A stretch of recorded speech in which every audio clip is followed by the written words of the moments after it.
Hello friends, இன்றைக்கு இந்த வீடியோவில் பிஎம் கிசான் சம்மன் நிதி திட்டமானது 6000 ரூபாயிலிருந்து 12000 ரூபாயாக உயர்த்தி வழங்கப்படும் அப்படின்னு சொல்லியிருக்காங்க. இந்த உயர்வு யார் யாருக்கெல்லாம் கிடைக்கும், எப்போ அனௌன்ஸ்மெண்ட் போகிறாங்க அப்படிங்கிறதெல்லாம் நம்ம டீட்டெயில்டாக பார்க்கலாம். மத்திய அரசு விவசாயிகளுக்காக பிஎம் கிசான் திட்டம் மூலம் வருடத்திற்கு 6000 ரூபாய் வழங்கி வருகிறது.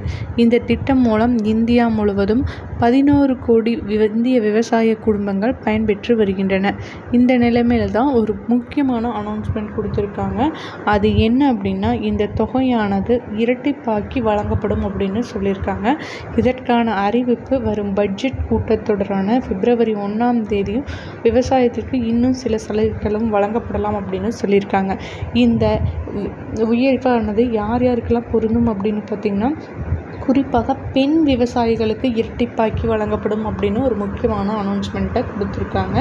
ஸோ இதுக்கப்புறமா இந்த 16வது தவணையும் ரிலீஸ் பண்ணப்படும் அப்படின்னு சொல்லியிருக்காங்க.